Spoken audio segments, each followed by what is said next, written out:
Hello and welcome back to my small little library. Today we're gonna talk about the books I read in January, which was kind of a mixed month. I was sick half of the month, I felt like, so I listened to quite a bit of audiobooks because that was easier whilst feeling sick. But yeah, I had some really good books and some really average books, I would say. So let's start with the first one because it did start the year with a bang. Because the first book that I read in January was Absolution by Jeff Vandermeer, which is the prequel to the Southern Reach trilogy, and I loved it. It has for me the same feeling that the first book of the Southern Reach trilogy gave me, which is Annihilation. Like, this gave me really similar feelings. It did shed a little bit of light on some of the things that happened in the trilogy, but it also left a lot of things open, just like the rest of the books in the series. So for me, this was a bang-on hit. I can understand why people might not like it, but I personally really loved it. And it does give you pretty much the story from like the finding of what will be Area X in the future and the kind of like first few expeditions and everything that happened with the humans that lived there, and you know, there's a lot of intrigue and all of that. Like, I really loved it. For me, this is like a perfect addition to the series. So yeah, if you have read the series, would recommend. I totally did not realize that it had come out, so yeah. Also, I have to say, I'm a really big fan of the cover. It's really pretty, I really love it. Then, the second book I read in January was Deep Six by Clive Cussler, which is a novel out of the Dirk Pitt series, and I have to say, I mean, it is 3-star, don't get me wrong, it's not like a bad book, but I'm getting really bored with the series. They are just too similar, the books. They're just, I don't know, I feel like if you've read one, you kind of, or like two, you kind of read all of them. It doesn't make them bad books, you know, they're adventure novels, always connected with like ships, water and stuff like that, and you often have like a political angle that comes into the books, you know.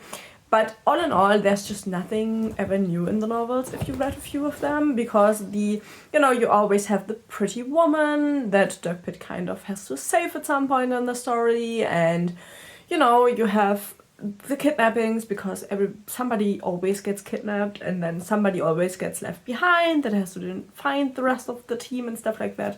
So yeah, for me, they are just too same. And this one also has like a problem with like some poison that goes into the water.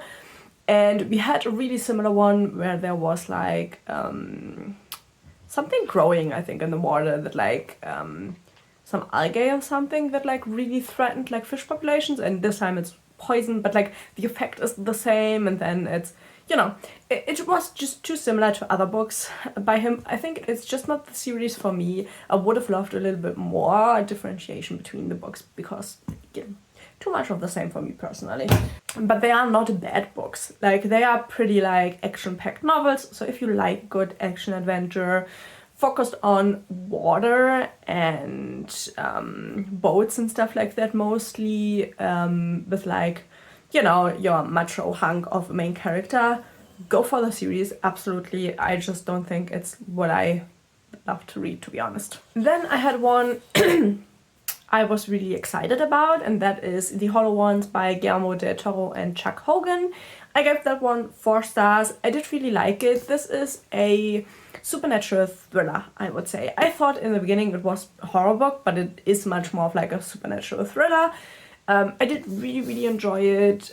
It is about the Hollow Ones, which are like some supernatural beings that are like kind of demon-like, that can possess people, and they like to cause havoc. And so the story is pretty much our main characters from the FBI, and she goes out on a call, and then her partner gets possessed by the Hollow One, and he kills like a perpetrator, and he threatens to kill a victim in the case, and you know, everything goes wrong from there because obviously she then shoots her partner, and then she gets investigated for that, and through that because she has a lot of free time. Because of that, she gets in contact with like this mysterious person who wants to help her, but he's also kind of like, you know, this mysterious stranger. And yeah, the story goes from there. It was a really, really good read. I really liked it. It just wasn't, you know, like something I would be like, oh, it was like amazing, you know. For me, it's sometimes kind of hard, you know, with like what kind of a rating I will give a book, because I really liked it, but I don't think it's like the book to go for, you know. I think there are quite a few good supernatural thrillers out there, and I think this is just another one in like, you know, the row of supernatural thrillers. I do hope there will be more coming out, because there's a good possibility like to make a really good series out of this with like more supernatural things happening. I would really enjoy that, and so I'm hoping that that is what will happen. So we will cross our fingers for that. Then we had a book that I was incredibly excited for, and that is King of the Murgos by David Eddings, which is the second book in the Mallorean series. I'm not going to talk about the plot. It is the second book in the second series of like this saga, so it doesn't really make sense to talk about the plot. Other than that, it is a journey, because obviously, you know, it's a book in the middle of a series, in the middle of a saga, so, you know, there's a lot of journeying here, and just like walking behind the bad guys. And I gave it 4.5 stars. The first one, coming back, like the first one of the second series, I was like, oh my god, it was so good. This one had a little bit of like some scenes that I just wasn't the biggest fan of. We had a boat scene. I'm just not a fan of boat stuff. I like when stories skip the being on the boat, but this one had quite a bit of like being on the ocean in a boat, which I don't know. I can't even tell you why I don't like it. I just don't seem to enjoy those scenes. So yeah, this is why I gave it 4.5 stars. It is still an amazing series. The characters are great. Like how the characters change and continue to grow and stuff like that, I just enjoy so much. So yeah, if you've never read a David Eddings book, start with the Belgariad series, which is the first one, and then go from there. It is an amazing classic fantasy series with like a lot of focus on character, and to me it's like one of like the classic fantasy series. I never read it when I was younger, you know. I started, I think last year or maybe the year before that, I bought like I think 3 of a series and 2 standalones, and I have been loving my journey with David Eddings and his fantasy. It is so great, so yeah, I would really recommend you to read that. Then we have the next Clive Cussler books, because I have so many to get through that I'm just, you know, reading them as fast as I can stomach them. This is Sahara by Clive Cussler, another Dirk Pitt adventure. We also have Kurt Austen. They kind of like switch every now and then who the main characters, but they both work for Numa Files. And then this one, even though it is called Sahara, a lot of this plays out on the Nile, you know, on rivers in Africa. Not much to say about it. You know, I have the same critique points than the last one. The same things are happening here. This time around, Dirk Pitt gets kidnapped, but you know, it is always the same motive, it is always the same things that are happening, you know. You have pretty female scientists, you have Dirk Pitt going in, you have a kidnapping. This time around we also have some interrogation, stuff like that, but yeah, it is just so similar, always so similar. So yeah, 3 stars. It is an action novel, it is not a bad novel. I just don't have anything to talk about with these books. I'm just gonna be honest when it comes to that. Then we come to the audiobooks I listen to, so let me scooch a little bit over so I can put you the cover here. The first one I listened to is called Serial Killers, The Minds, Method and Mayhem of History's Most Notorious Murders by Richard Estep. I gave that 4 stars. It was fairly interesting. I know a lot of the cases already because I have read quite a bit of true crime. I do love me a good true crime book, but I do love them more when they are focused on the victims and the way the police investigates rather than the life of the perpetrator. But I do really like when they talk about like how it can at all happen that people are like such horrible beings. And so yeah, that one I felt like had a little bit lost the line that the book wanted to go. Like, he talked about different aspects with every case he talked about, which was a little bit confusing because at times I felt like, oh, he wanted to focus on that in the book, but then you get to the next case and he kind of focused on a different aspect. So it was a little bit confusing, but there were some interesting cases in here and there were a little bit of new information, even for me, which was really, really nice. So 4 stars for that one. It was like, it just was really good to listen to be honest.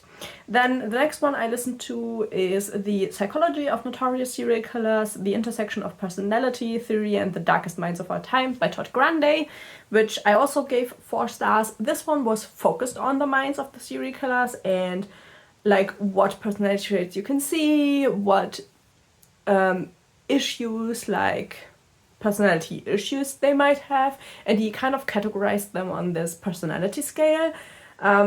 I also really liked that he focused on like not being like, oh, he's a psychopath. No, he goes and is like, oh, he has those certain traits that we connect with psychopathy, but that doesn't make him a psychopath, you know? He really, really goes more into the science behind those personality traits and how we categorize them and that we can't generalize everything and all of that. And he also looked at the childhood and stuff like that. So that was really interesting, though there were very, very few cases. I would have loved a lot longer audiobook, but I think it's said in the beginning of the audiobook that it's pretty much a collection of like YouTube videos by him in book form, and then it was like a really, really short book. So I think if you just look Todd Grant up on YouTube, you might be able to find the videos. I haven't looked them up yet, but I do want to do that because maybe the videos are a little bit longer, and you know, who knows how many videos he has on YouTube, because I haven't looked it up. But yeah, that was really interesting, just way too short and too few cases for my personal taste. And then the third audiobook about true crime I listened to is Trace Evidence, The Hunt for the I-5 Serial Killer. That was also a 4-star read. That was really interesting because we got a lot of detail about the victims and the circumstances under which the abductions and the murder happened with the I-5 serial killer. But it also was a book that made me really angry. Not about the police per se, but about the system behind the police. Because you do get a lot of like behind the scenes with the police and like the problems with getting investigators, because there was just so much happening for the police that they just did not have the manpower to efficiently investigate the cases, and it makes you angry. It just really makes you angry. I mean, I guess it's, you know, we can't have unlimited police force. I get that, but it still makes you angry. Like, not only police force, obviously FBI and stuff like that as well. But yeah, that was a really good audiobook. So a good 4.5 stars, I would say. And that was by Bruce Henderson, which I really liked his narrative voice, I would say. That was really good. Also, all 3 of those had really, really good narrators for the audiobooks, which I was really positively surprised about. And they are all on Audible, at least in Germany, and you don't have to pay for them. They are just in your Audible subscription without having to actually use a credit for them, which was really, really nice. And then we're coming to the last book of January, and that is Firestarter by Stephen King. 4.5 stars. I really enjoyed this book. It is about a guy and his daughter, and the guy was a participant in like a drug trial on a university, and from that he actually got powers, and he then also met his wife at this experiment. They married, they had a daughter, and the daughter had even more powers, and the powers are really complex. Most of the participants that were in the study, which none of them knew what the study was actually about. It was like a bait and switch study, kind of. Most of them are dead now because most of them killed themselves because of the consequences of the powers. And our guy and his daughter, they are on the run because they are searched for by the organization that did the experiment, which is a government organization called The Shop. And they are obviously trying to kind of get them and put them in a lab and analyze them. And obviously our guy doesn't want that to happen to his daughter. and so he's on the run. It did remind me a little bit of The Institute and like rough strokes, I would say. This one is like a lot older than The Institute. This is from the 1980s, I think, and The Institute obviously came out, I think, in the 2010s, somewhere around there. But yeah, I really loved this. It is so action-packed, and we get the perspective of the father and the daughter, and then we get the perspective of the guys that are hunting them, and it makes for a really, really good action-packed novel that like keeps you on your toes, and that I really did enjoy. Also, I really did enjoy the powers of the daughter. They are a lot of fun, I have to say. But yeah, it was a fun, good Stephen King novel. 4.5 stars. Yeah, I really liked it. It was a really, really good ending to the month. So yeah, as you can see, I actually had quite the good month. If you like, I didn't have a book under 3 stars, which is actually really, really good and hasn't happened in a long, long time, if I'm remembering correctly. But yeah, those are all of the books I read in January. I had a lot of fun with them.